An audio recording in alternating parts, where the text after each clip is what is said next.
मंच अतिथि, प्रशासनिक महकमा, मेरे दाएं बाएं उपस्थित सभी कर्मचारीगण,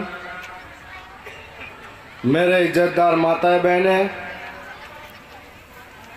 सामने विराजमान इस देश और समाज का भविष्य मेरे छोटे भाई बहन, आप सभी को 75वें गणतंत्र दिवस की मेरी ओर से हार्दिक शुभकामनाएं, जोहार। साथ ही आज के इस अवसर पर मैं उन लाखों पुरखों को नमन करता हूं जिसकी बदौलत से आप हम सब गणतंत्र दिवस मना रहे हैं। आज के दिन जो महापुरुष थे उनको भी मैं नमन करता हूं। आज से पहले हमारा देश अंग्रेजों की गुलामी से लड़ रहा था, तब हजारों लाखों लोगों ने बलिदान दिया था। कई माँ की खोख उजड़ी थी तो कई पिता का सहारा छूटा था, तो कई भाई की ताकत छूटी थी, और उनके एक एक बूंद के रक्त के बूंद के बलिदान की बदौलत आज हम लोग यहाँ तक हैं। देश आज़ादी से पहले इस देश के अंदर चाहे वो हिंदू हो या मुसलमान हो, हर व्यक्ति ने अपना योगदान दिया था, और ऐसा शांतिपूर्ण भावना थी कि यदि हिंदू भूखा रहता था तो मुसलमान खाना देता था, मुसलमान भूखा रहता था तो हिंदू वहां पर अनाज देता था। ऐसी प्रेम भावना के साथ में देश के लिए हर एक वर्ग का व्यक्ति लड़ा था अपनी आज़ादी को लिए।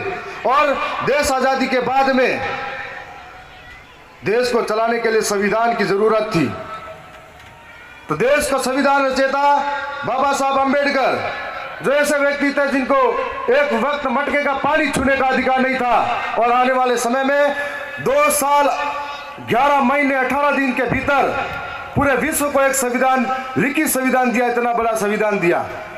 मैं उनको नमन करता हूं।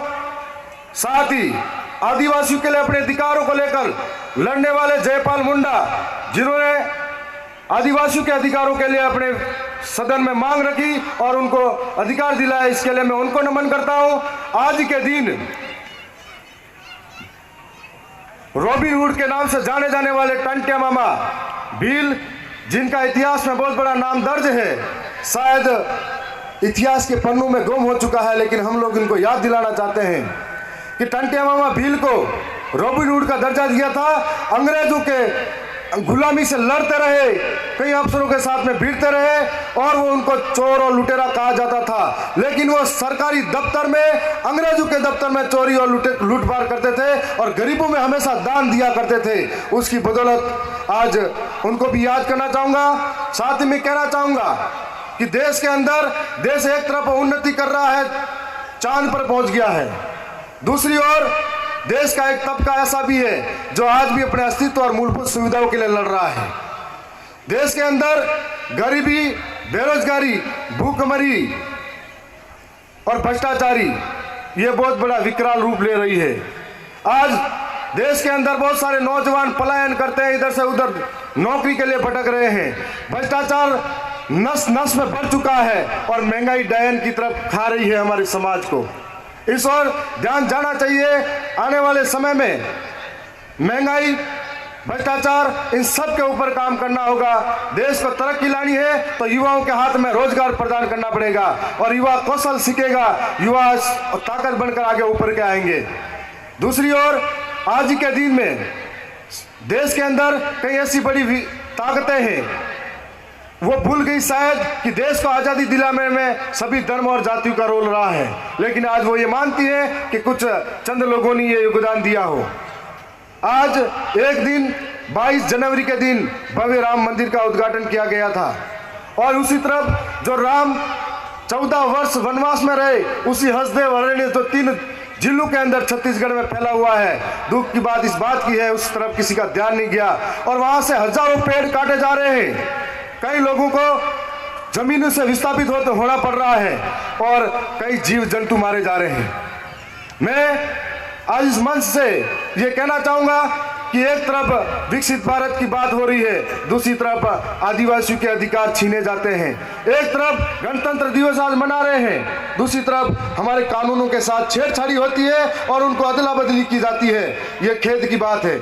आज इस मौके पर आप सबको मैं वो जो भारत जिसके लिए बलिदान दिया था हमारे बलिदानियों ने, उन्होंने सोचा नहीं था कि शायद जाति और धर्म के नाम पर लड़ाई होगी, दंगे होंगे। उन्होंने सोचा नहीं था कि इस देश के अंदर एक एक नौजवान गरीबी के लिए तड़पेगा, रोजगार के लिए तड़पेगा। उन्होंने सोचा नहीं होगा कि भ्रष्टाचार पनपेगा। हम सब यहाँ आए हैं, एक दिन 26 जनवरी को देशभक्त बनते हैं, एक दिन 15 अगस्त को देशभक्त बनते हैं, अगले दिन हम सबकी जेबों में भ्रष्टाचार से लेस होते हैं। एक दिन हम सब देशभक्त बनते हैं। यदि संविधान को एक दिन भी तरीके से पालना की जाए तो पूरा देश मालामाल हो सकता है। यदि एक दिन संविधान की पालना हो जाए तो सब कुछ संभव हो सकता है। आज आपके बीच में आया हूं, मैं ज्यादा कुछ कहूंगा नहीं, लेकिन उन वीरों की भावना को हमें याद रखना चाहिए। उनके दिए हुए मार्गदर्शन तक उन्होंने जो सपना देखा इस देश के लिए, उस सपने को साकार करने के लिए हम सबको लड़ना पड़ेगा, हम सबको ईमानदार बनना पड़ेगा। आने वाले समय में इस समाज व देश को नई ऊंचाई पर ले जाए, यह सोच हम सब में सोचना पड़ेगा। मैं इतना ही कहूंगा कि इस मौके पर सभी क्षेत्रवासी को पुनः मैं बधाई देना चाहता हूं। आप सभी के बीच में बहुत बहुत धन्यवाद। जय जोहार। एक दो लाइनों के साथ समाप्त करूंगा। काश मेरी जिंदगी में कोई सरहद की शाम आ जाए, काश मेरी जिंदगी मेरे वतन के काम आ जाए। न खौफ है मौत का, न आरजू है जन्नत की, मगर जब कभी जिक्र हो शहीदों का, काश मेरा भी नाम आ जाए, काश मेरा भी नाम आ जाए। धन्यवाद। जोहार।